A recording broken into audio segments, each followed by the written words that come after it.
The Nerdcast Empire is on the air. We are back with another week of the Hard Rock Empire on this Sunday, June the 29th, the last Sunday of June as we head into July next week. Great to have you along with us, Matt, here in the studio for another edition. This is episode number 71 of the Hard Rock Empire. And tonight we're going to be talking about the music of June the 6th. And it was a really good week in music. Definitely more stuff this week than I think we probably could have picked. We'll talk about some of the honorable mentions because there's some big name acts, a couple of bands that we've talked about before on this podcast. But we have four really good albums to talk about. Of course, we've got news headlines. We've got The Vault. We've got the Power Trio. We've got all that good stuff that we bring you each and every week. And we'll get that started here for the last time in the month of June. Joining me in the studio, as always, is Mike. Mike, how's it going? It's going. It's been a while, but back here and ready to talk about some music. There was quite a bit of good stuff this week. I kind of settled on what I wanted to go with pretty quickly, but I feel like I left a lot of good stuff on the table. Yeah, it was definitely not a thin week as far as quality this week. There was definitely a lot of stuff that I think people will find entertaining, and we'll talk about some of that when we get to the new music. And of course, I will always, as I always do, we'll put the playlist that Mike puts together in the chat for both Twitch and YouTube, so you can find some things that you like on this week's playlist. But we'll get to a few news headlines starting off, and nothing really major going on in the news, so just a couple of lighter news stories, if you will. And the first one, just kind of noteworthy, because Iron Maiden actually yesterday performed at London Stadium, home of West Ham's football club, and it was the largest crowd that they've ever drawn in the UK when they were the headlining act, and it was not a festival, which is, so there's a lot of qualifiers there, but obviously, festivals sometimes have, well over 100,000, sometimes more people in attendance, but this was them as a headline act. And they drew somewhere between 70 and 75,000 fans to this show. And obviously, this is great to see. We love Iron Maiden. And it's one of those situations where this is the kind of the beginning of a tour, and they're going to be playing more of these big stadiums. So I have a feeling, these numbers may continue to go up as they continue on. But I think, you brought up an interesting point off the air that, it was coinciding with a big festival that they decided not to play in their instead. But it's great to see that, in 2025 that Iron Maiden is still drawing these kinds of crowds, and they're specifically coming there to see Iron Maiden. It's not a festival situation, so that's really great to see. Yeah, and that being said, it is kind of in their backyard. They mentioned in the article that Steve Harris, Dave Murray, and Adrian Smith, as well as former drummer, now retired Nico McBrain, were all born and raised in kind of that surrounding area. So not that they don't draw a huge crowd wherever they go anyway, but, I mean, it's got to be doubly special when you do it basically as like a homecoming show. And, yeah, they're one of those bands that's kind of on my list and really high up as far as bands I've not seen live that I still need to. And I was looking at the track list for the set, or the set list for the show, and they're never going to play every song you want to hear, but man, it was solid.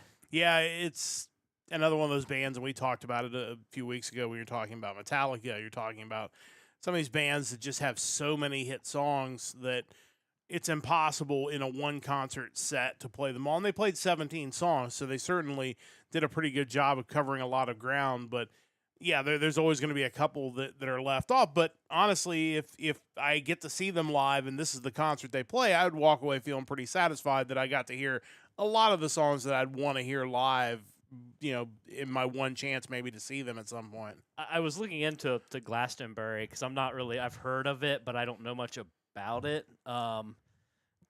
Even looking at the Wikipedia to see like the stage breakdown and who's performing, it's just hard to follow. I don't know why the Wikipedia formatting is so weird on it.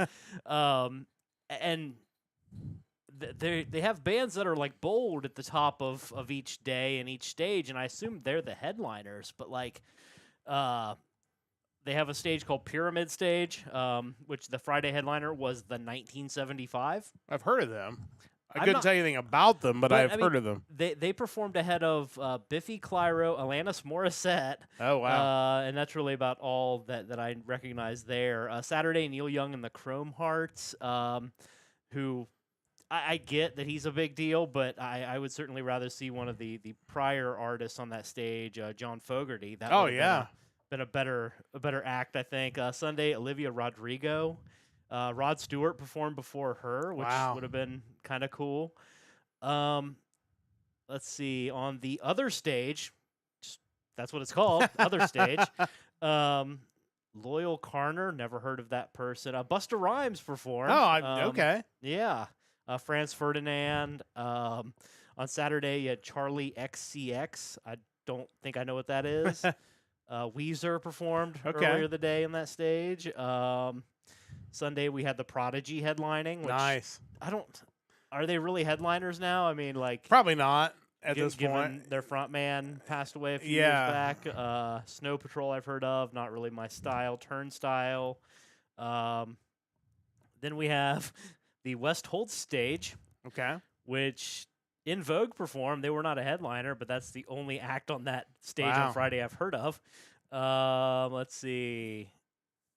Not a whole lot on Saturday and Sunday that jumps out at me. Bob Villain, I don't know who he is.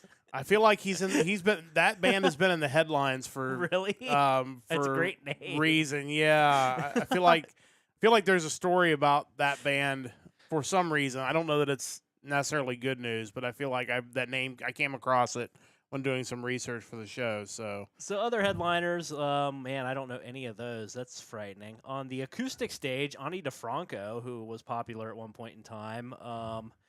Let's see. The Avalon stage, you have the Fratellis. I've heard of that band.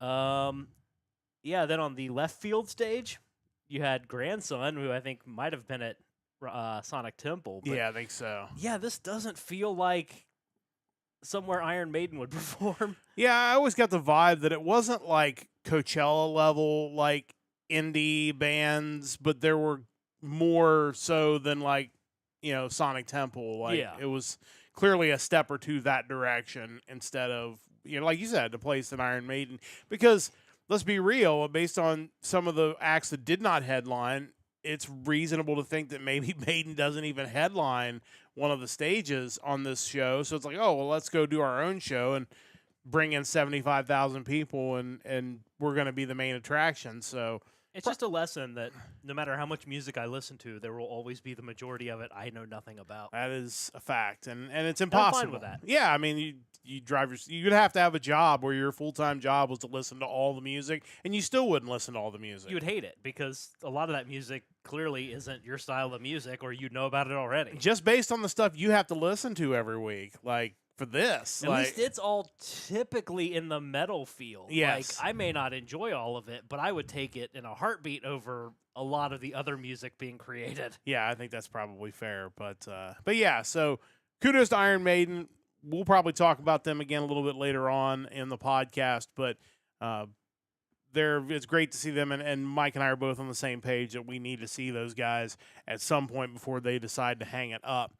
Another band that we talk about a lot on this podcast is Megadeth, and we actually talked a little bit about this, kind of not directly about this box set, but about the fact that there probably would be a box set, and that was the news that they were going to release an ultra-limited edition of Killing Is My Business and Business Is Good 40th Anniversary box set.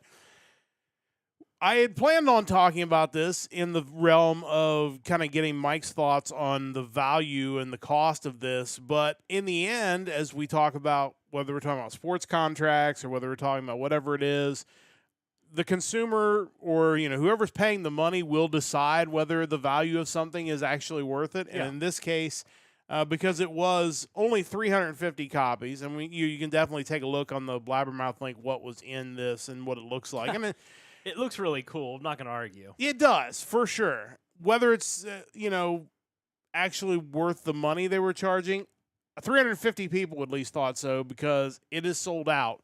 But compared to other box sets, and we talk about them from time to time on this podcast, it felt like this one might have been a little bit light. But as I think you're going to talk about, it's almost understandable with this particular release that there wasn't maybe like and it's a little unfair comparing it to the Load box set that we talked about a couple weeks ago. But if in your mind you're thinking this is what a collector's edition box set is compared to this album in particular for Megadeth, that would have been a little bit more difficult to come up with new stuff for this album. Yeah, absolutely. Comparing it to Load is difficult, like you mentioned. Obviously, when Load was created, Metallica was already just a huge worldwide act. So, and it was also 11 years after Killing Is My Business. So it stands to reason they would have a lot more kind of in the tank. Like, hey, we have an entire demo album we can release with it, a bunch of live tracks. You can create the largest box set humanly possible with additional music. I don't think you really have that opportunity with Killing Is My Business. This is an album that's been re-released at least 3 times already. They've pretty much scraped the bottom of the barrel as far as what they can offer you. So really the only thing you can do is what kind of collectibles can we throw together in a box. You decide to only make 350 of them, which basically means you can charge about anything when you're Megadeth. Like, you have a large enough following that there are at least 350 people out there that will pay top dollar for Megadeth memorabilia, and I think that's kind of what we got here. It's, a gold vinyl LP, which is really cool looking, signed lithograph, a slip mat for your record player, a metal laser engraved business card, Killing Is My Business, why not? Sure. An embroidered patch, a flag of the original backdrop, which is pretty cool. 2-sided challenge coin, and a 20-page book. So is that $350 worth? Not to me, but it was to enough people, so it sold. Kind of going into the music side of it again, like I mentioned, this album's been through the ringer already. You had the original 1985 version. You had kind of the second pressing of that same version where they had to remove their cover of These Boots because Lee Hazelwood wasn't too fond of what they did lyrically with it. You had the 2002 reissue, which was remastered with a censored, altered version of These Boots on it, as well as demos of Last Rites, Love to Death, Mechanics, and Skull Beneath the Skin. Then kind of what was supposed to be the definitive edition, and I think musically is the 2018 The Final Kill, has, again, remastered. New version of These Boots with unaltered lyrics. It's a faithful cover. You have live tracks of Last Rites, Love to Death, Killing Is My Business, Skull Beneath the Skin, Rattlehead, Chosen Ones, Looking Down the Cross, Mechanics, basically the whole album, and the demos from the 2002 re-release, and that's, as far as what you're getting music-wise, that's still kind of the one to go to. And then obviously you had this celebratory 40th anniversary vinyl with all the goodies. To me, I still look at that half sumo Megadeth collaboration for some of the merchandise, the T-shirts and whatnot, paying tribute to some of the old logos and old designs. To me, that's a more reasonable investment into my Megadeth fandom. Yeah, I would agree, and I think most people will as well. And undoubtedly, at least some of these 350 copies were probably bought up by scalpers because they buy everything. And, Sure. Again, when you have such a limited run of literally anything, there's going to be value on the scalper market because there's going to be somebody who's just dying to get their hands on this stuff that is a definitive collector that has to have it all, that won't have gotten one of these 350 copies, and now they're going to be... And I didn't check eBay to see if any of these are up yet. It might be a little early since they don't come out until later, but... It's hard to say. I mean, people had their Switch 2s on eBay right after the pre-order went live, so it's certainly possible they're already basically, hey, I got my copy guaranteed, I'm selling it to you already. That's entirely possible, so it'd be curious to see, what ends up happening with those 350 copies if some of them do show up on eBay, and if...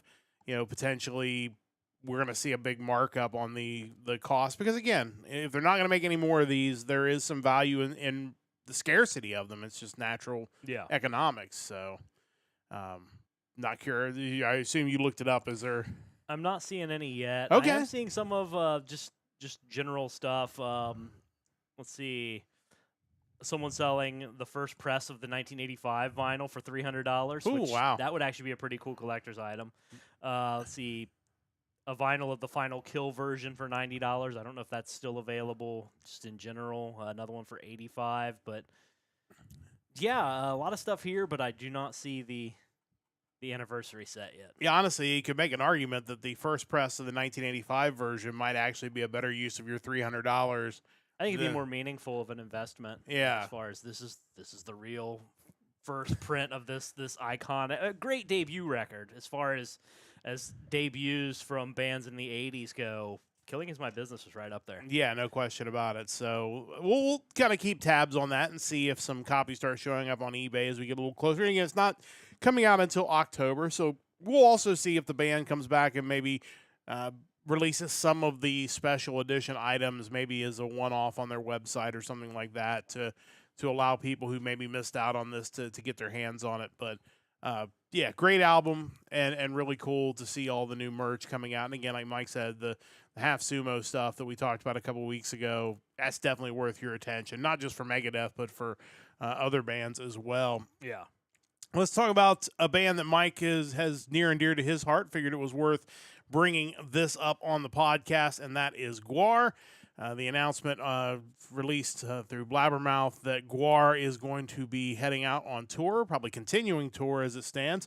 They are going to start a tour in October in Salt Lake City. They'll be touring with Helmet, The Dwarves, and Blood Vulture. Best kind. I've heard of Helmet. I'm not real familiar with the other two bands, but heard of Killer Dwarves, but I'm not familiar with The Dwarves. I don't know if there was some sort of lawsuit maybe there. No, I don't. But the tour is going to go all the way through November the 22nd in Norfolk, Virginia. Mostly, it looks like starting out west and in Canada. A couple dates in the Midwest, then kind of going through the South and then up the East Coast. So if you're interested in checking it out, obviously we have the link to the Blabbermouth article that includes the tour dates. But general thoughts on this tour, and I'm sure you can explain it a little better than I can. Yeah, so this is the Return of GWAR tour. GWAR being essentially a character from his own song and the album America Must Be Destroyed, a giant dinosaur that's addicted to crack, I believe. Yeah, I don't know if it's been a while since they've played that. I can't imagine. It's a pretty popular song. But on top of it being the 40th anniversary of GWAR, you have also this returning character. You have a comic that they're coming out with. It's a 32-page comic chronicling the return of GWAR. It's going to be released alongside a music collection, which will have 3 new GWAR songs and 4 live tracks. Checking out their website, you can kind of purchase it and things around it in numerous different configurations. You have the hardbound comic with an etched record for $75. You have the etched record for $25. CD for $15, a comic for $20, plush toy for $50. Numerous shirts for $30, hoodies at $60, a mouse pad, which seems kind of wild, for $20, digital download of the music for $10, and a poster for $25. Looking at it, and obviously America Must Be Destroyed was a great album, and that's a classic song, but just looking at the prices, like, I mentioned the other, I think it was a week or so ago when we were talking about kind of the Half Sumo Megadeth collaboration, talking about the prices being what I think are reasonable. And, here's GWAR not even charging that much. Their prices seem totally beyond reasonable, which is great to see. At this point for band shirts, I assume 40 is kind of the starting price, and they're selling their T-shirts at $30. The hoodies at $60, which I think is another really good deal.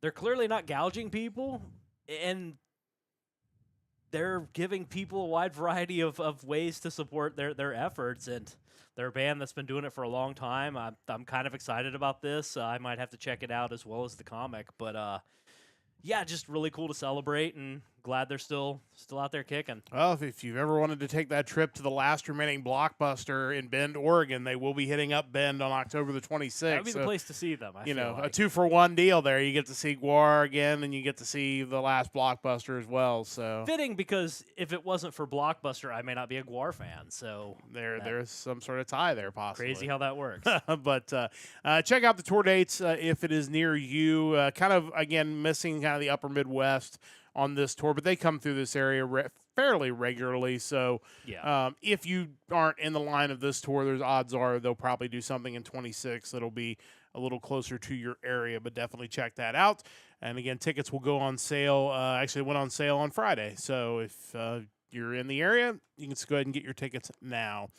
Check out our website, nerdcastempire.com. You can listen to previous episodes of the Nerdcast Empire. We will be back tomorrow night, 7 o'clock Eastern Time, with another episode of the Nerdcast News Report.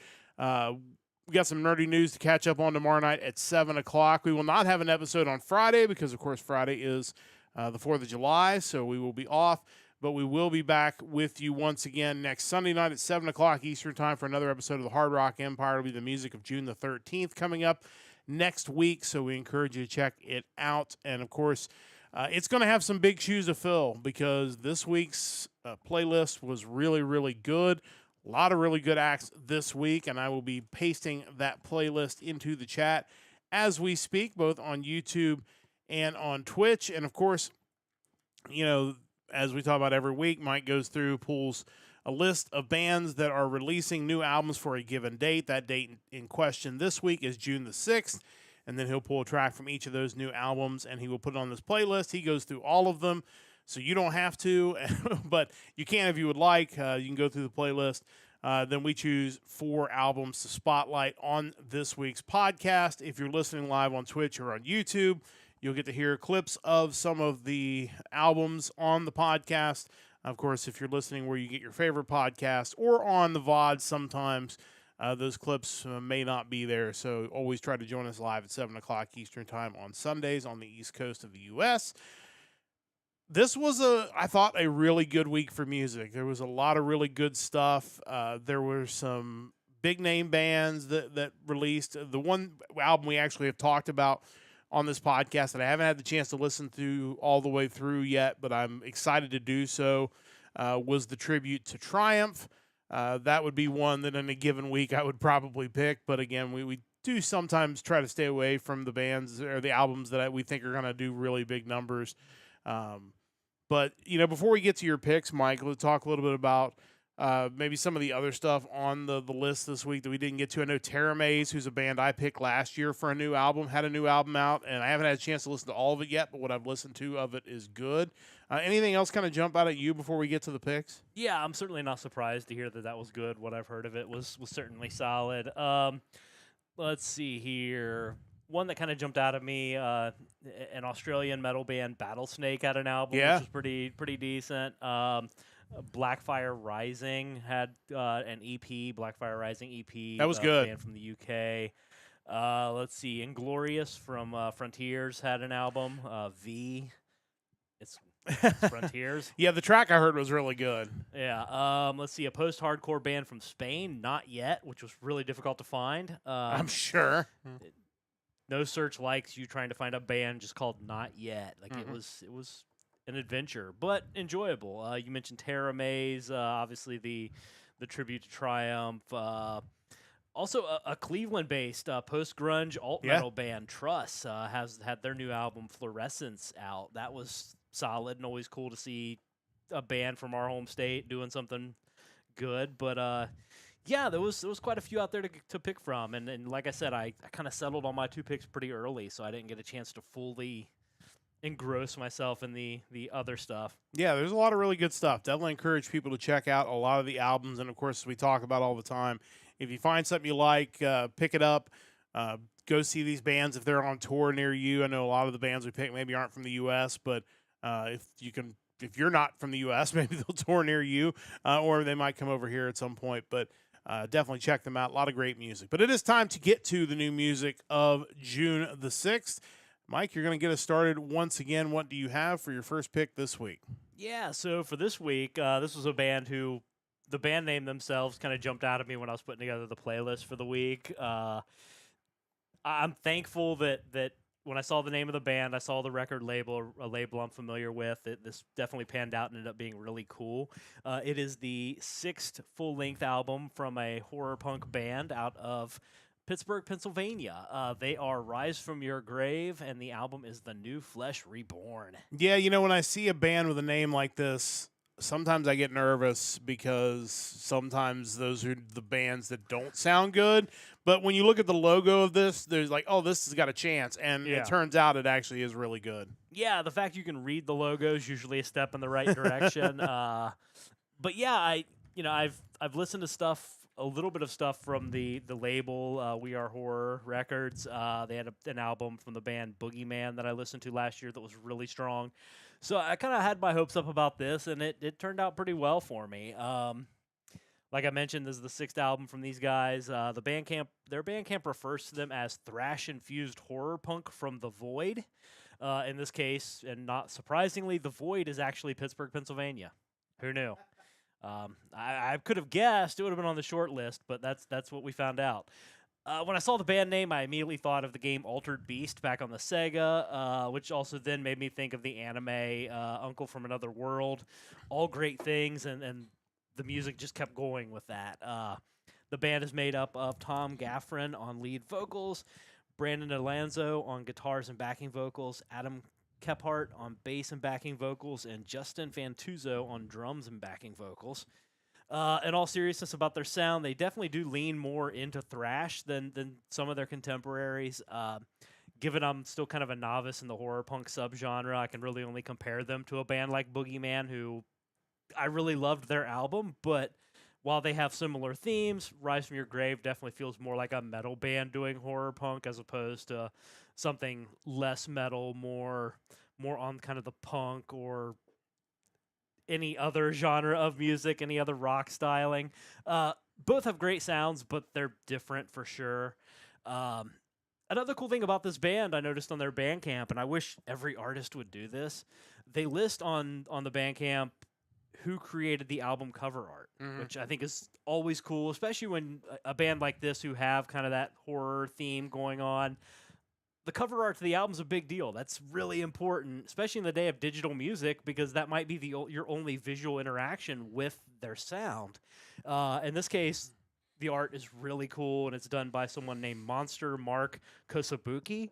I would love to see that become kind of the standard where you're always calling out, hey, this is the guy that designed our artwork for this album. Going into it, it's a lot of it feels very thrashy, but not metal thrashy. It's kind of a different thing, but still enjoyable for me. One track that kind of stood out to me was the final track, As I Crumble, because musically it kind of sounded like the Scorpion song Coming Home, which just seemed totally out of left field for this band, but it's a heavier version, but still had a similar feeling. Overall, the standout tracks include The Creature, Summer's Over, It Cannot Be, Scream Evil, It's Me, Pieces of You, and the track that I picked to listen to this evening, the song The Deep. Check these guys out. This is Rise From Your Grave with their new album, The New Flesh Reborn. This is track number 7 on this album, The Deep. Let's listen to a little bit of that now.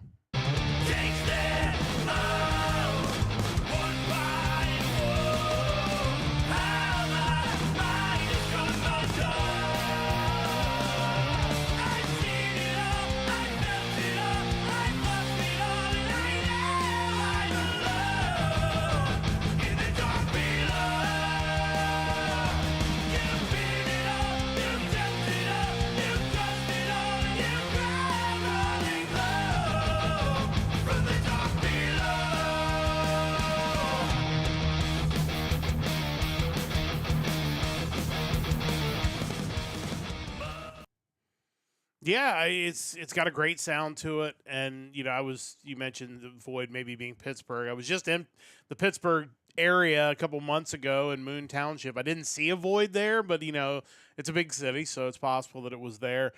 Yeah, I really like these guys' sound. Like you said, it definitely has the vibe of a thrash band without it doesn't really hit you over the head like thrash bands can. I don't want to say it's melodic thrash. That's not really, I don't think that's a thing, but it definitely feels a little more, there's a little more of a vibe to it. But overall, I think it's really good. The vocals are great. The guitars are great. It's got a really well-balanced sound, and I'm kind of excited to get a chance to listen to more of this album. Yeah, that being said, the track that I did pick did kind of have a little more of a power punk, like pop punk vibe to it, maybe compared to the rest of the album. But yeah, they can write really catchy hooks and choruses, and it's good stuff. Yeah, definitely looking forward to getting a chance to listen to the rest of this. You can as well. Rise From Your Grave with The New Flesh Reborn, Mike's first pick this week. As always, Mike, you've got 2 picks. What do you have for pick number 2? Yeah, so for pick number 2, we are looking at the sophomore LP from the Thomas Carlsen's Transmission band in quotes. The album is Clockwork Sky. Yeah, obviously, you'll explain why band is in quotation marks there, but Thomas Carlsen, really talented guy.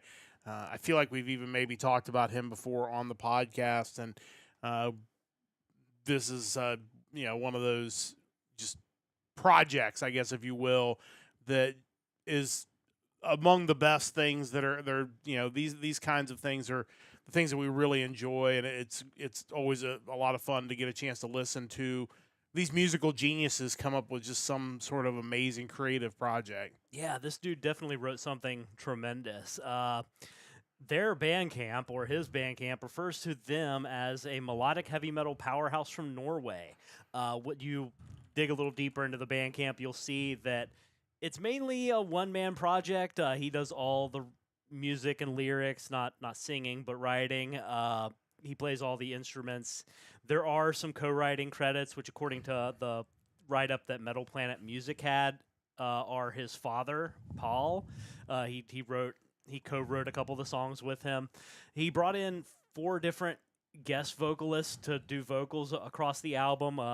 Some of the tracks are instrumental, but the singers involved, we have Sebastian Palma from Blizzard Hunter. He's the vocalist from Peru.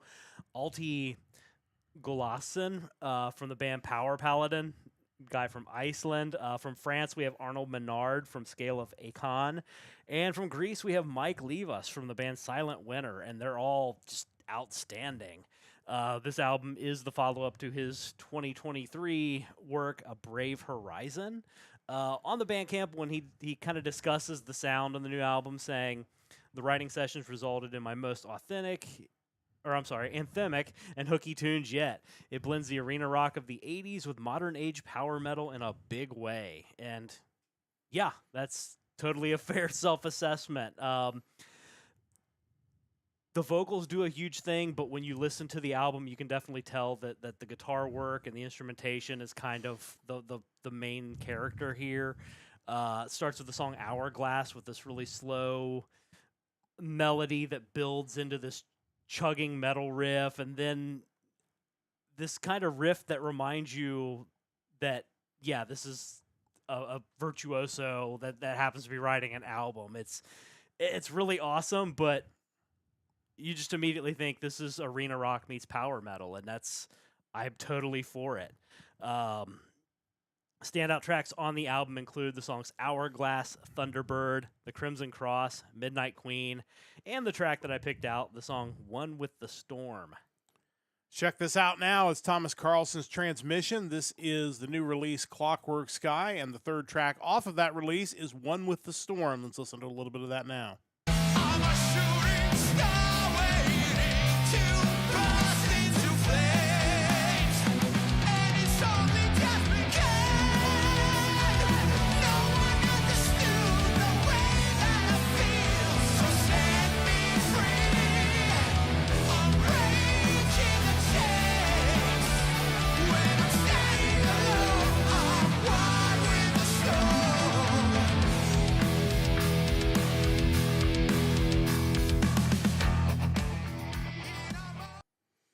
Yeah, when you listen to this, it's almost impossible for anything that sounds like this to not get picked on our podcast. Yeah. This is pretty much, if you had to take all the picks we've made over 71 episodes and try to congeal them into one song, like, it's probably going to sound a lot like these guys, or this guy. But just obviously a lot of talent there. The exact kind of music that I really enjoy listening to. This was kind of a no-brainer for one of us this week because, like I said, it's, you've got your melodic stylings, you've got your power metal, you've got just an incredible talent, the instrumentation, the vocals. It's the whole package for sure. Yeah, and it's not all like hyper fast power metal. Like, it's not really that route. Like the track that we listened to, the beginning of that track starts with like what sounds like an AOR synth intro. Like, it's just it feels like that natural progression of what those bands were doing, mixed with power metal that could still headline arenas. It's just it's fascinating, and it's not a super long album, but man, it's so good. Yeah, definitely check that out. Thomas Carlsen's Transmission, his new album Clockwork Sky, out on June the 6th. Definitely worth a listen. I have 2 albums as well this week, and we are starting off by heading to Germany. This is a German rock band from Kaiserslautern. This is Winterland with Life's What You Make It. A lot of really good choices this week in the kind of melodic category. In fact, we just heard one with Mike's second pick. This is another one. This is a very interesting duo. The guitarist Marcus Pfeiffer, I'm not sure how it's pronounced. He's a guy who's pretty busy. He's involved with some bands, including Lazarus Dream and Mystery Moon. Stephen Hugo, who's the singer, he's also a actor, a musical director, and a singer-songwriter. He's done some theater work, including on Sweeney Todd. So this is a guy who's definitely got the pipes to do kind of the wide range of music.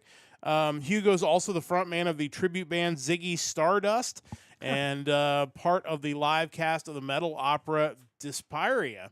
They're joined on this album by Bernd Schreiber, who plays bass, and they really put something together that's just got a really great sound, a great melodic rock sound. I know that there are times we'll try to pick up physical releases of these bands. These guys have certainly done something that makes it even a little more attractive to try to pick up the physical release. They've added 4 tracks that are physical release only, which is an interesting kind of way to maybe get people to buy CDs, which I'm all for. They have done 4 cover songs, including one of my favorite Duran Duran songs, Union of the Snake, Warriors of the Wasteland from Frankie Goes to Hollywood, Everything Counts from Depeche Mode, and, of course, Sunglasses at Night by Corey Hart. You can't beat that. And, I tried to even do a quick YouTube search for Union of the Snake to see if somebody would have uploaded it. They haven't, so that's kudos, I guess, for that not making it online. Great song. Great song, and definitely makes me want to pick this up because the rest of all their stuff is really good. Definitely interested in hearing their cover takes, but it's kind of the way you get a lot of bonus tracks in Japan. Well, this could be a new thing where these bands are encouraging people to buy physical by giving you some extra tracks on the CDs. But they're kind of flying under the radar. Not a lot of listens on YouTube Music for these guys, and it's a shame because they're really talented. And hopefully this is maybe a breakthrough moment for them with this album. Standout tracks include I Want Out, I Don't Know, Through the Barricades, which is a Spandau Ballet cover, which is kind of a ballad at the end of this album, but they really did an amazing job with it. And then the song we're going to listen to on the podcast is the title track, Life's What You Make It. So check these guys out now, Winterland, with the album Life's What You Make It. This is the title track. It is the 4th track on the album. Let's listen to a little bit of that now. Got to leave your fears behind. Every path leads somewhere. Make up your mind. There are days in your life when you're feeling down, all alone and you're afraid to drown. You think there's no way to escape it. There are times in your life when you're feeling small. Don't give up when you're about to fall. You've got the power to change it. Life's what you make it.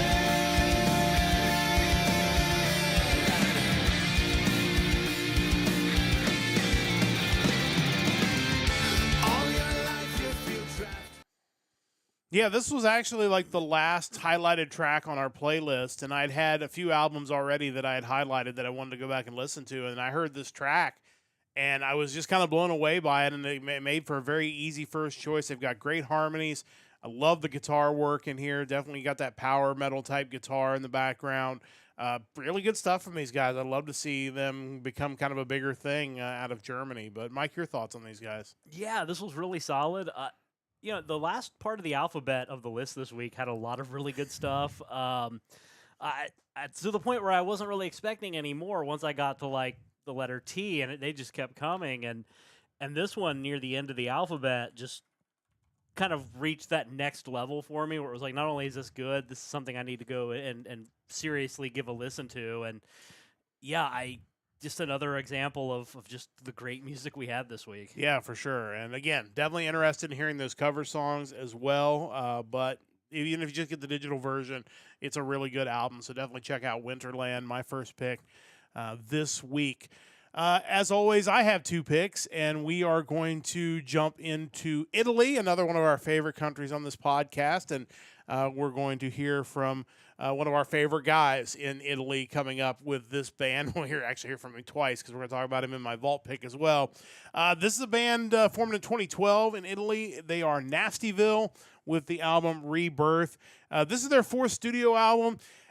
It appears that their band members have given themselves either English-sounding names as nicknames or in some cases just nicknames, but I'll give you kind of what the description was I saw on the website. Vocalist is Marco Lirashi or Mark Lee. I see why, because I'm probably struggling to pronounce him. Guitarist David Visson or Dave Wild. Guitar Christian Di Gaudenzi or Dega. The bass Carlo Giordano or The Horv. And drummer is Christian Tabita or Chris Tabit, which is very catchy. And initially they were rooted in more of a modern glam sound. They've kind of shifted with this album. There's definitely a little bit of an edge to this music, but it also still has those anthemic choruses and melodic power that have kind of defined the band. This album was recorded at Ivory Tears Music Works recording studio in Soma, Lombardo. Produced by Nastyville and mixed and engineered by one of our all-time favorite guys, Alessandro Del Vecchio, whose production elevates the band's sound to new heights without losing its raw impact. Renowned for their stage performance, they have toured and shared the stage with bands such as Skid Row, Crash Diet, Enough's Enough, Atom Bomb, John Corabi, Simon Wright, and more recently the Dead Daisies and Steel Panthers. So you kind of get where they're going for. It's another really catchy album. You can definitely hear a few of the sleazy type elements still in there. Definitely some catchy choruses I think would make for really good live sound. But again, everybody in the band did a great job here, but the vocals kind of put this over the top, just take it to a totally different level and really made this an enjoyable listen. Standout tracks include Rocking Through the Night, I Miss You, Unstoppable, and the song we're going to listen to is Power to the People. So check these guys out. It is Nastyville with their new album, Rebirth. And this is the song off of this album. We're going to listen to the second track. It is Rebirth. So let's listen to, Power to the People. Let's listen to a little bit of that now.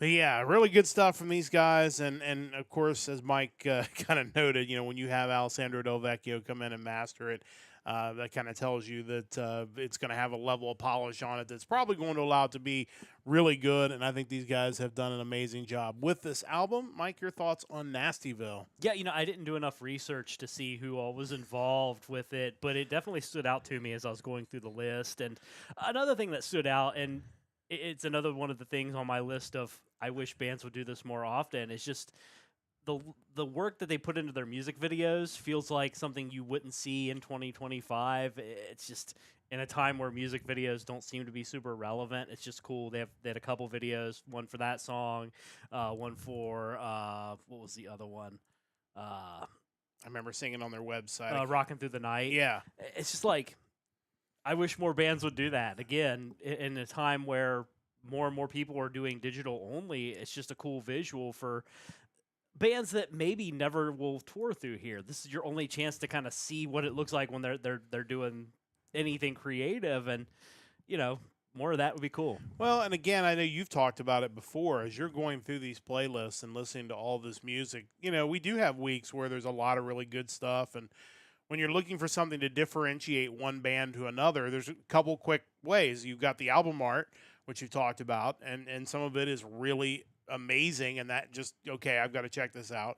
And there's music videos. If you just do a simple lyric video that's just a screen in the album, like, that's fun. If that's what you can do, then that's better than nothing. Yeah. But when you have these bands that spend the money and the time to actually produce something that's really slick, it does kind of grab your attention. Think, oh, well, these guys are really serious. I definitely need to check these guys out. I love the bands that do real music videos like that. Another thing that I love now, maybe not in a positive light, but it's kind of that, yeah, you should do a lyric video instead of doing this, are the AI videos. Yeah. Because I'll watch, the second I notice one of those is clearly AI, the first thing I do is jump down to the comments because I know it's going to be kind of a storm, and it is. I mean, there are people that might love the band and would say so much in their comments, and they're just disgusted that that's the route they went for their music video. I think I'm especially frustrated when we get to, and we've had this happen in the 70 weeks plus that we've done this, where it's a big name artist, where they've got money. It's somebody who was in a big band and now he's doing some sort of side project, and it's just really crappy AI video. And it's just like, man, you of all people have the money to actually hire people and make this video, and this is what you decided to do. I don't care if your music sounds good or not. I'm not going to pick it. Like, I just think if you did a tier list of things to do with your music video, that's always going to be below pretty much everything else, including just using live footage from whatever tour you were on. Like, there's so many ways to piece together a video that doesn't necessarily even require a lot of effort, but I think still leaves fans with a better taste in their mouth than what some. I mean, a lot of the AI videos just look bad. They do. Like, it would be one thing if you could do it in a way where you couldn't immediately identify it as AI, maybe that would be one thing, but they're just weird. I don't know. Yeah, 100%. I totally agree with that. If you're out there and you're listening, definitely, you're better off just to put your album artwork up on the screen and just play the music behind it. But again, it is easier now than ever to shoot high quality video. Everybody's walking around with a 4K camera in their pocket in their cell phone. Shoot a video of a live, obviously you have photographers there, have them shoot video, piece together a music video out of live footage. One, if you're a band is playing maybe kind of throwback music, it's going to throw back to an era where that was really common. Yeah. And two, I'm going to respect it because you're at least trying to put together something that looks like artwork and not like crap. Better yet, if you're performing in front of people and those people have their phones out, outsource making the video to them. Like, have them send you whatever footage they shot. You'll include their name in the credits, and you can basically piecemeal a music video together of live footage shot by fans. That's Like, actually I think a brilliant that would be idea. really cool. Yeah, it's a free idea from us to you out there as a fan. Yeah, we see WWE do that all the time with their big moments. Here's how every fan reacted to it. But the other thing you mentioned as far as like well-known successful acts using AI, I mean, that's inexcusable, but I think the sad thing is when the bands who aren't at that level do it, because I don't know if they realize kind of the goodwill that gets burned with people. And maybe the reactions aren't equivalent to the infraction that's being done. Like, maybe people are a little too harsh on bands for using AI, but that's just the reality they are. And you kind of have to realize that whatever you're saving on one end, you're making a lot of people mad, whether it's justified or not. Yeah, and big artists can probably get away with it in a lot of cases because they're big artists. Small artists, again, like you talked about, so many of these bands we come across each and every week have one chance to make a first impression with us as we listen to these playlists. If they do really cool artwork, if they make a really cool music video, that could edge them a little bit of ahead of some of these other bands that we come across. So just something to keep in mind. Again, internet criticism isn't typically rational. So you could be a band that's struggling to sell 50 copies of an album, and if someone sees you're using AI in a video, they treat it like Metallica going after Napster. I don't think it's a totally fair reaction, but that's just where we are. Yeah, and maybe someday that'll change, but as of the current situation in 2025, that is exactly where we are. Yeah. But just a little bonus thought there. But kudos to Nastyville. Really did great really work. Cool videos. Check those guys out. Really good stuff from them. That takes care of our new music this week. It is time to go into Vault, where Mike and I will each give you a classic album you need to check out. And Mike is going through his vault He has turned the corner on the halfway point and is on the way home now. He's up to the letter Q for this week. Mike, what do you have in the vault for us? Yeah, so kind of repeating a band here that I chose in a prior run through the alphabet for the vault. With the letter Q, it's difficult. It's pretty much either this band, Queen, or Quiet Riot's greatest hits. That's pretty much what's in my vault. Yeah. I feel like I've talked about Queen more, oddly enough, than for a band that I haven't had on my vault any week. I feel like they come up a lot. So what I ended up going with was the other band that's in my collection under the letter Q, and I am going with a lesser known album of theirs. I could have gone with the low hanging fruit. I think I talked about Empire already. So instead of doing Mindcrime, I am going to go with their album from 1997. It is their 6th studio album. They are Queensryche, and the album is Here in the Now Frontier. Yeah, this is a good album, and I think it does fly under the radar. I mean, because some of their albums, I think, are bigger, more commercial successes, but this is a really good choice. It's kind of interesting because every now and then you'll hear Queensryche like on Hair Nation or something, and most people will be like, they're not really a hair band, they're more progressive, and I think case in point is kind of their fall in popularity. It wasn't like the crash that you saw from a lot of those bands. It took time to happen. And as I was researching this album, I started looking into the album before that, and then before that, this is the second album removed from Empire. They had an album, The Promised Land, before this one, which was actually really successful, oddly enough. But kind of getting into it, this is the last album Here in the Now Frontier with Chris DeGarmo as a member of the band. He did contribute on 2003's album Tribe, but in a guest capacity. Again, kind of like when I was talking about Metallica with Load and Reload, it's interesting talking about these bands around this time, because for me, this was probably when I was first getting into them. Like, I wasn't an avid music listener in 1988 or 1990, so the Queensryche that released Operation Mindcrime wasn't the one that existed when I got into the band. It was these guys. A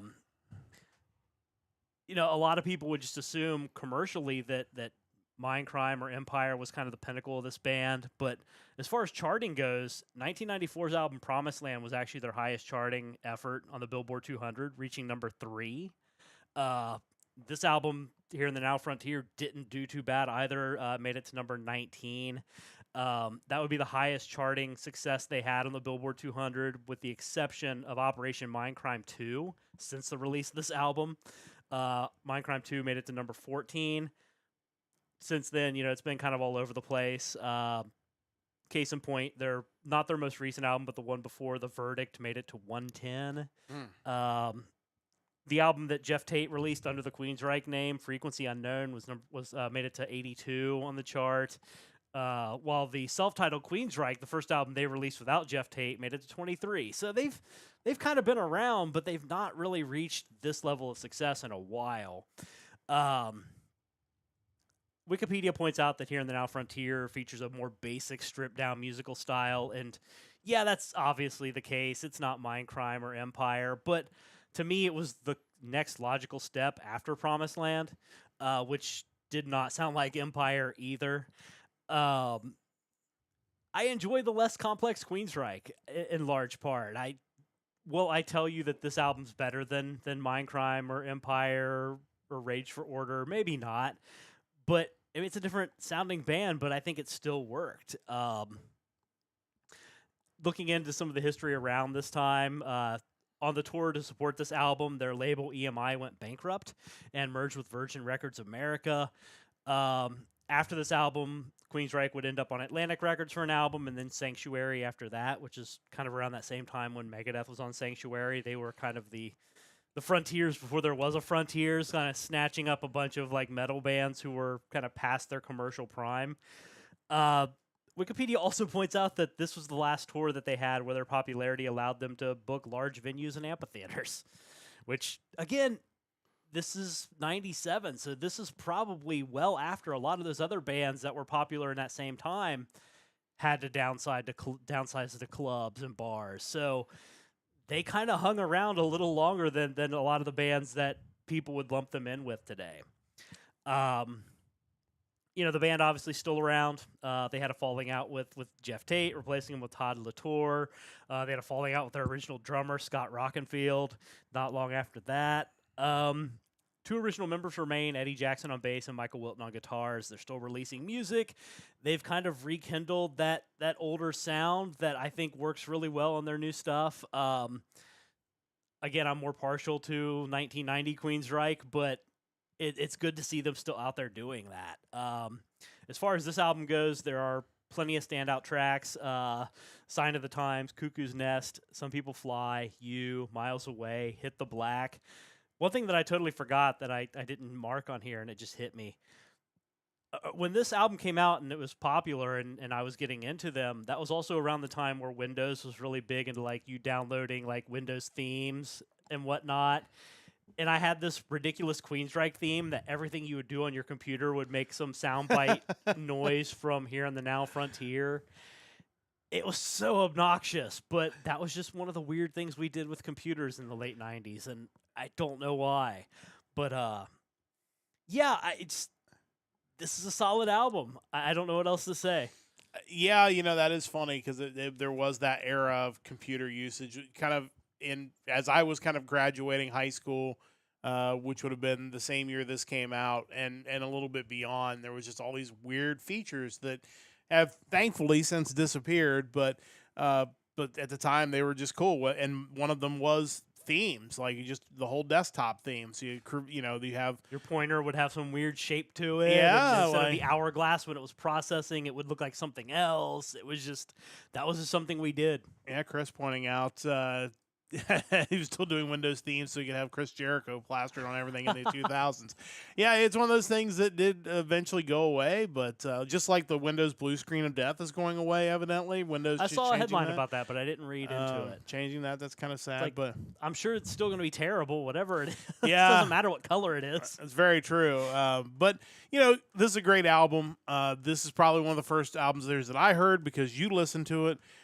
Interesting that part of it was recorded at Studio Litho in Seattle, which of course was the home studio of Pearl Jam guitarist Stone Gossard, which was kind of interesting. Mixed by Toby Wright, who worked with Alice in Chains. So you could see even at that time that maybe they were thinking like, hey, let's these guys are really popular. Let's maybe try to get a little bit of their influence involved in the album to possibly, as you said, kind of ease their way down the mountain and not just fall off the cliff. And it was probably a smart move. Well, that's the thing about them, too, is that people always equate Seattle and Washington to grunge. But it's like, that's where Queensryche's from, too.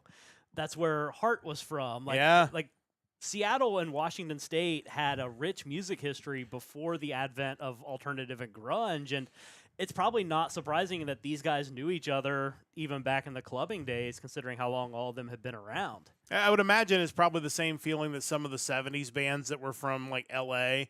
kind of felt like when like the glam bands all took credit for the LA scene. It's like, hey, we music hadn't existed there before that. Right, exactly. Yeah. So sort of the same sort of thing. But Queensryche's great. We've talked about the last time we saw them. They sounded great, but probably played a few too many songs that maybe not that they played too many old songs, but they didn't really play all their big hits. Which again, they're at the stage where you're still a greatest hits band, even if you're releasing new music. There's 3 or 4 songs I gotta hear if I go to see you, and I don't think they got them all in. But it's great. Jeff Tate is also still out there. Yeah, and probably worth noting that it seems like they're pretty much at peace now with kind of their split, which is good to see. And Jeff Tate has done some really great work, specifically on Avantasia with Tobias Sammet. Like, that stuff's been really good anytime he's guested there. So,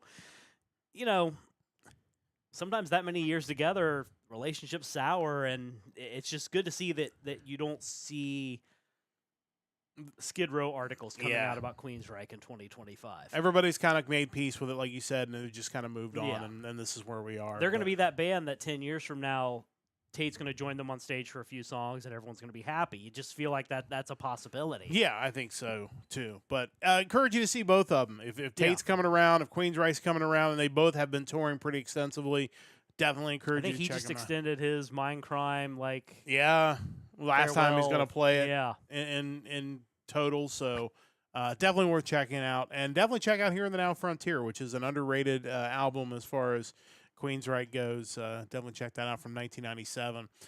I am going through the Frontiers bands on Wikipedia. That is what I am doing for the Vault, and we spend 2 weeks on each letter. I pick one, and then I have a randomizer pick next week, which I've not yet done, so I'm not sure who I'm going to get next week. A lot of great H choices for the record, but this was a band that we've talked about before on the podcast. They have a hit song from the 80s that I really like, so I wanted to maybe get a chance to see what they were able to do with Frontiers, because of course they signed with Frontiers at some point.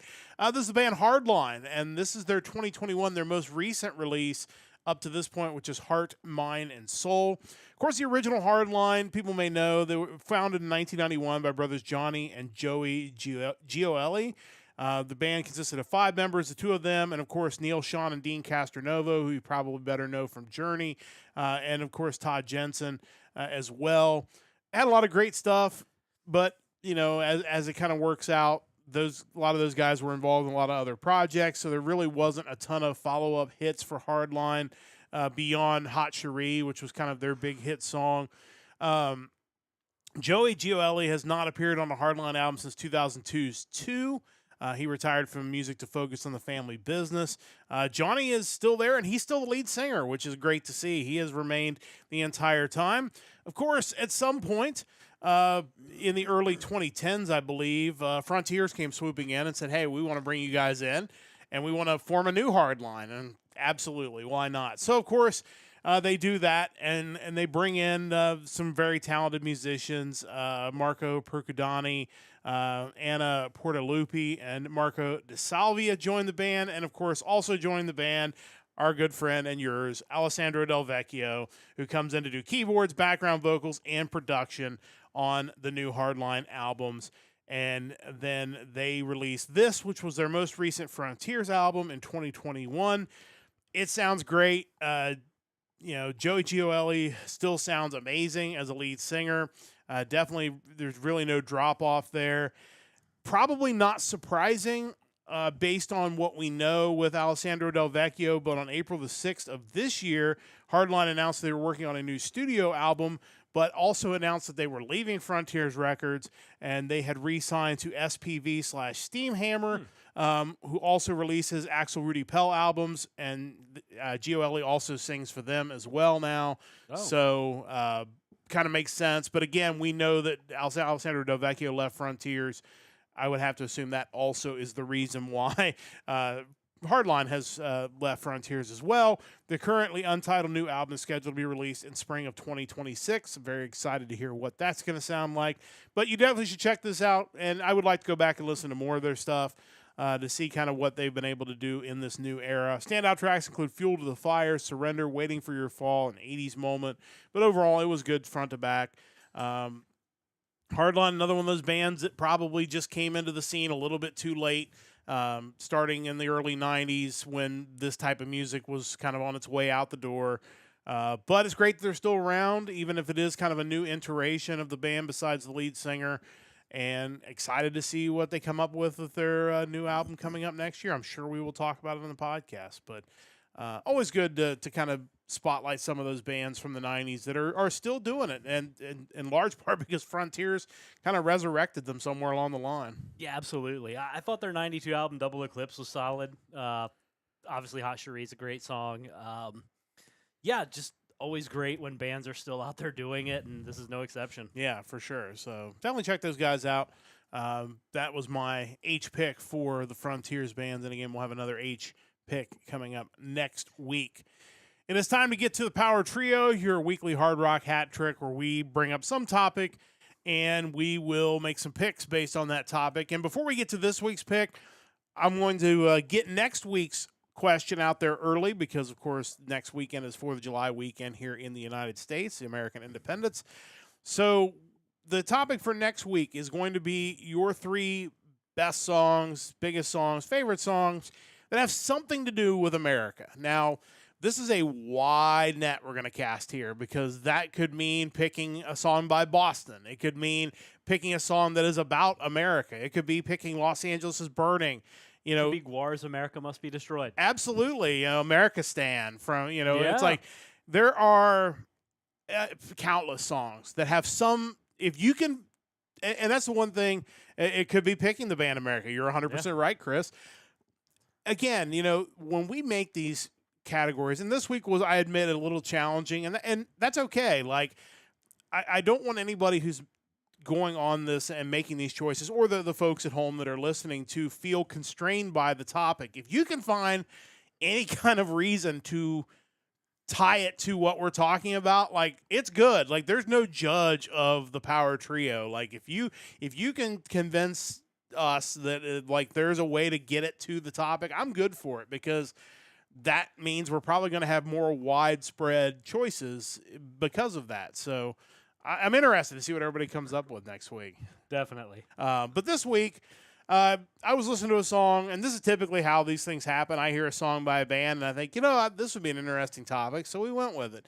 So the topic this week is the top 3 rock and heavy metal bands from the 1980s that would accurately describe your music taste. So if you met a stranger and you were both talking music, and you were like, well, what are you into? But only describe it using bands that had maybe their most success or are best known for being a 1980s band as a way to describe what your music tastes are. And again, I know the discussion happened a bit in the Discord, which reminds me, join the Discord. That's a good time for me to plug that. Discussion in the Discord about, well, does this band really count, or whatever it is. Like, I think these topics are open for a lot of interpretation. And again, I don't think anybody's going to be grading people's work on, that band only had one album in the 80s or whatever it may be. Like, if you get the vibe that it's an 80s band, then I say you're good there. Or if there's a way to say, like, yeah, but maybe their best stuff was in the 70s, but I got into them in the 80s because of this album that came out in the 80s, and therefore that describes, I think that's completely good. So I feel like this is another topic that might have been a little difficult, but I do feel like there's a lot of leeway to pick a lot of different bands that we could just kind of assume are 80s. So with that said, and my disclaimer out of the way, I know Shane had some picks. I know you said in the Discord that maybe they were, tangent. I don't know I don't know if the way I worded the question was confusing. I don't feel like it was. Let's see. That's okay. I mean, part of the fun is maybe that it's not exactly right, and that's all right. I feel like I pretty much typed it the way you typed it in the Discord. Maybe I didn't word it well. If you're trying to explain to a stranger your music taste, what 3 80s rock or metal bands would you use? They don't have to be exclusive to the 80s, but need to be best known for their work during that decade. Fair enough. I think that's pretty reasonable. So what I end up getting from Shane. All right, give us Shane's. There's one that I picked as well, and I'll go ahead and say it, but there's kind of, I feel like you could both think it's a good pick and a bad pick depending on your perspective, but that is Metallica. That's fair. He also picked Queen, which I think are more 70s, personally. I think they existed throughout the 80s, but I think most of the hits that you're going to identify with are going to be the 70s stuff in large part. Yeah, that is interesting. Like, I was just trying to think in my head, like, what albums they had in the 80s. What were their like singles? The Flash Gordon soundtrack, I think. Yeah, that's probably fair. Like, list of songs recorded by Queen. Okay, so, wow, why is that not in year order? That was really terrible. Another One Bites the Dust came out in 80, evidently. Yeah, it did. Crazy Little Thing Called Love Love. was 79, so, I mean, that was right there. You said the Flash Gordon soundtrack is there. Under Pressure probably would have been 80s. Playing the Game. Under Pressure was 1981. Okay. Radio Gaga, 1984. Princess of the Universe, 1986. Who think, Wants to Live Forever, you know, 1986. That probably makes it fair then, because Princess of the Universe is a great song. Yeah, like that's really good. And even Show Must Go On, 1991, Innuendo, 1991. So, but yeah, I think I think we can say that's okay. I get, because when I think of Queen, I think of the classic albums from the 70s. Yeah. But no, I think that's okay. I think we can give him that one. Okay, so the other one that I think is totally passable just because of his soundtrack work is Stan Bush. Yeah, for sure. Kind of hard to argue that one. The other two are probably more egregious than Queen, and which lead me to think maybe he didn't fully understand the topic. Dream Theater. Yeah, like I don't think they're 80s. Like in any, I think they formed in the late 80s, but 85 actually. their first like quote unquote hit was like in 92. Yeah. Because they had a James LaBrie in 1990, 91. Like their first album came out in 89. I don't think a lot of people were necessarily like keying on that as, man, that's why I love this band. I mean, maybe he's just ahead of his time, I guess. Quite possibly. When Dream and Day Unite was 1989. Yeah. But it's like Images and Words is kind of the first one you think about with them, with Pull Me Under, Another Day, yeah. Take the Time. All right, fair enough. Maybe that one doesn't quite make the cut. But the other one almost feels like a troll because, this band did start in the 80s, but they don't. After they kind of changed their sound, they kind of disavowed that entire period of the 80s. Like if you were to ask them when their debut came out, they would say 1990, which is not true. But unfortunately, the band is not. They're still around, but not really, given the two brothers that started it are no longer with us. But that is Pantera. Yeah, that's interesting. Because if you tell me you're into that stuff from the 80s, then that makes it a kind of a legitimate choice. It's entirely possible there are people that like the 80s Pantera that didn't like Phil Anselmo's and kind of that heavier direction they went into in the 90s. That's interesting. Yeah, I don't know. That does feel like... I just wonder. But it made for an interesting pick as far as something to talk about. For sure. So some people might be on board with that. I don't know. But interesting choices for sure. Chris has his picks in the chat as well. What did Chris have for us for his three? Yeah, so he went with Judas Priest. That's fair. Can't argue with that. I mean, they were also 70s as well, but man, they did some really good stuff in the 80s. Van Halen, not Van Hagar.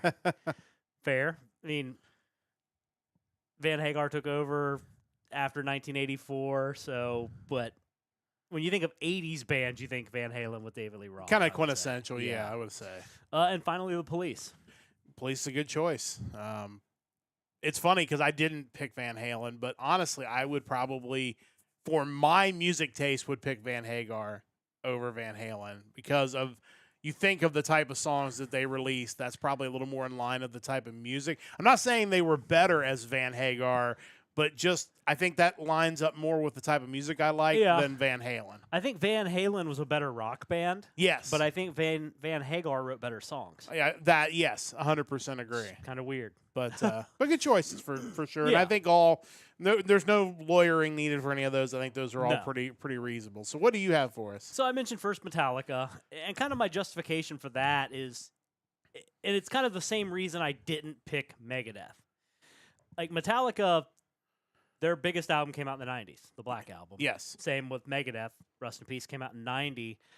But with Metallica, you have that set of hardcore fans that think their best work happened before the Black Album. Yeah, they very true. They truly think that Kill 'Em All, Ride the Lightning, Master Puppets, and Justice for All is kind of the pinnacle of Metallica, and everything else after that is sell out, whatever. I don't feel that way, but it's hard to argue that they're not...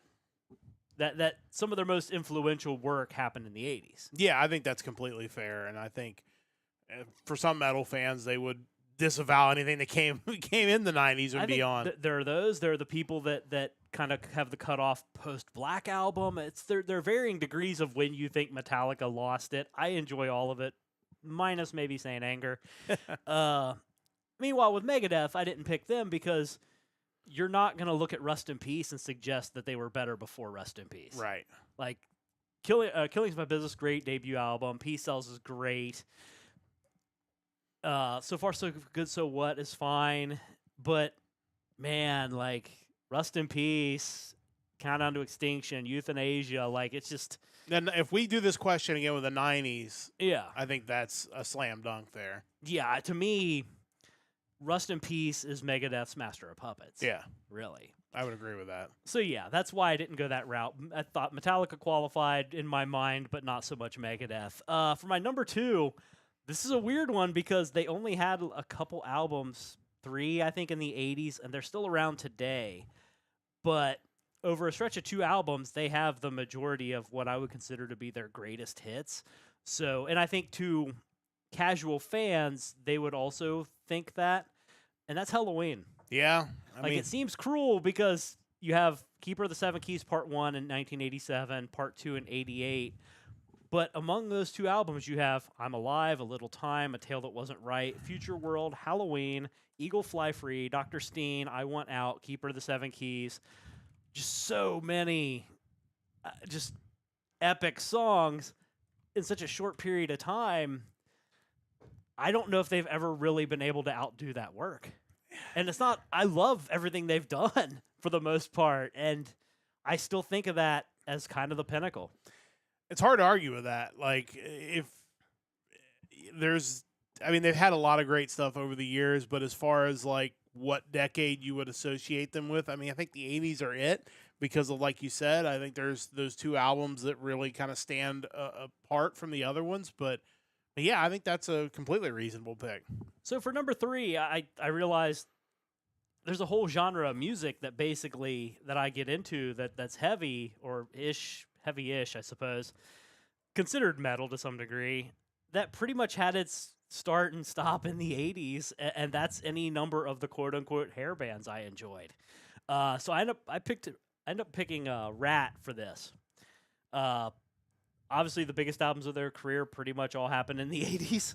I have 84, Out of the Cellar, 85, Invasion of Your Privacy, 86, Dancing Undercover, 88, Reach for the Sky, and then kind of 1990, Detonator, just missed the cut. But that was pretty much the majority of their greatest hits, and they had some amazing songs, all kind of encapsulated in that 6 or 7 year period. Yeah, I mean, that's again very very legitimate pick there, I think, and it is nice you can find a hair band that kind of lines up there because, like you said, a lot of them kind of had those hits in the early 90s as kind of in the late days of hair metal, but this is an example of one that was more mid to late 80s. So, and very similar honorable mention, Dokken. Yeah. Like that name crossed my mind. Between Breaking the Chains, Tooth and Nail, Under Lock and Key, and Back for the Attack between 83 and 87. You know, Breaking the Chains, Tooth and Nail, Just Got Lucky, Into the Fire, Alone Again, Unchain the Night, The Hunter, In My Dreams, It's Not Love, Kiss of Death, Heaven Sent, Mr. Scary, Burning Like a Flame, Dream Warriors. A lot of great songs. Yeah, for sure. I think that's really, like I said, that name crossed my mind as I was going through this. And I think that would be a really, really good choice that would line up with both of our music tastes, as it turns out. But, yeah, really good stuff. Really good picks there. 2 of my 3 picks are kind of more on the softer rock side, but obviously that does kind of line up with the music I listen to. The first one being Huey Lewis and the News. That was the band that popped up in my YouTube that made me think of this category. Sure. Obviously, you look at the albums in the early 80s. Picture This, which included Do You Believe in Love, Working for a Living. Heart and Soul came out in 1983. Then you had Sports with that on there. I Want a New Drug, The Heart of Rock and Roll, If This Is It, Walking on a Thin Line. Of course, the Back to the Future soundtrack in 85 with The Power of Love and Back in Time. 86, you got 4 with Stuck With You, Hip to Be Square, Jacob's Ladder, Doing It All for My Baby, Perfect World with on Small World in 1988. Really, all their big hits came there in that stretch of the 1980s. And to me, I'm a huge fan of, obviously, lots of different types of rock, but I've always been a fan of rock that incorporates, woodwinds, saxophones. I've always been a fan, even dating back to Chicago. But again, I see Chicago as more of a 70s band. Yeah, they have their hits of the 80s, but to me, like classic Chicago is the 1970s. I don't know. I feel like they're kind of a Van Halen. They are a Depending on what you like about them, you might feel differently. Yeah, for sure. There's definitely that. There's the Peter Cetera era of the early 1980s that you could make an argument for as well. But yeah, so I went with Huey Lewis again just because of all those mega hits in the 80s. Duran Duran was my second pick. Again, another pop rock band that was really, really good. But we already talked about the Union of the Snake. But you go back to Rio came out in 1981. Or actually, Duran Duran came out in 1981, but then you had Rio in 1982 with Hungry Like the Wolf, and Rio and Save a Prayer, which is a great song. A non-album single was Is There Something I Should Know in 1983. Seven and the Ragged Tiger came out in 1983, which included New Moon on Monday, The Reflex, Union of the Snake. You had View to a Kill coming out in 1985 off the movie soundtrack. Notorious came out in 1986 with Notorious, Skin Trade. Big Thing was 88 with All She Wants Is. I Don't Want Your Love. So, I mean, again, another band that just a bunch of mega hits right there through the 1980s. Yeah, I don't know if there is a better just 80s pop rock band than Duran Duran. They check every box as far as just that poppiness. That they were rock enough to not be something I don't want to listen to. Yeah, but they were definitely very much pop oriented. But man, so talented. And to bring our podcast full circle, because I picked two kind of pop rock bands to start with, I wanted to go with something a little more on the metal side. So I went with Iron Maiden as my third choice because when you think of the type of metal music I pick on this podcast, what does it have in common? It's, your catchy guitars, your catchy songs, but maybe more than anything else, it's powerful vocals, it's melodic vocals. And I would argue that there are very few bands of the 80s that did it better than Bruce Dickinson did for Iron Maiden. And to me, that when you're looking at a metal band, that's kind of what I look for. And of course, starts right out in 1982 with Number of the Beast came out, and Hallowed Be Thy Name, The Number of the Beast, Run to the Hills, maybe one of my all-time favorite metal songs by any band. Then The Trooper in 1983, you had Flight of Icarus on Peace of Mind in 1983, which carried over, I think, that did wrap up in 83 with The Trooper there. 2 Minutes to Midnight on Power Slave in 1984. 2 Minutes to Midnight's a great song. Aces High in 1984. Again, you just go through Stranger in a Strange Land in 1986 is Somewhere in Time. Wasted Years on Somewhere in Time in 1986. Can I Play with Madness off Seventh Son of the Seventh Son in 1988. The Clairvoyant, The Evil That Men Do, Infinite Dreams. Again, another band that just had just mega hits in the 1980s. But again, the type of metal band that I probably liked most is the one that has the melodic vocals that just absolutely pull you out of your seat. And again, just kind of fitting because we still open the show talking about them that we wrap up with Iron Maiden. Yeah, just obviously a tremendous band. I think, a lot of the other bands that you enjoy, there's a good amount of them whose vocalist is trying to be Bruce Dickinson, essentially. Like, I think that's definitely a thing. And as far as them kind of feeling like an 80s band, I think obviously them starting in 80, bringing in Dickinson in 82, and then him leaving before their release in 95, The X Factor, I think that just kind of cemented that feeling that they're in that slot. Even though he came back and they ultimately released Brave New World, and he's been there ever since. Which, I mean, that was a good album too. Wicker Man's a great song, and they've had good stuff since. But yeah, when you see them on tour and you look at their set list, so much of it is just rooted in that pocket. In that story we talked about, looking at that set list, like them closing with Wasted Years, like what a great track to end your set. Like that is just so. It's might be their best song. Yeah, to be totally honest. Could be, but you're splitting hairs because there's so many great ones. But yeah, just amazing band, and they did some amazing work in the 80s. Yeah, so those are my picks, and again, I think a lot of really good choices. Jump into our Discord. It's linked in the chat right now on YouTube and Twitch. Let us know who your 3 80s bands would be that describe your music. We'll revisit this category maybe with the 90s, and we can use some of Shane's picks then, and maybe even the 70s. Again, just to try to kind of mix it up a little bit. Again, next week we're going to be talking about 3 favorite songs that have something to do with America.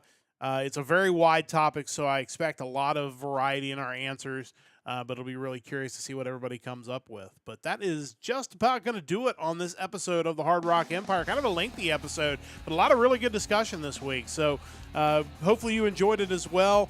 A lot of great music from June the 6th to check out. Definitely encourage you to do that. Lots of really good stuff this week. We'll be back less than 24 hours from now with another episode of the Nerdcast News Report. We'll get you caught up on all the nerdy news coming up 7 o'clock Eastern tomorrow night. And then we'll be back 1 week from tonight, 7 o'clock Eastern time. Next Sunday, the music of June the 13th will be on the playlist for next week's Hard Rock Empire. Big thanks to Chris for joining us in the chat. Big thanks to Shane for passing along his picks. Big thanks to Mike, as always, for the work he does on this podcast.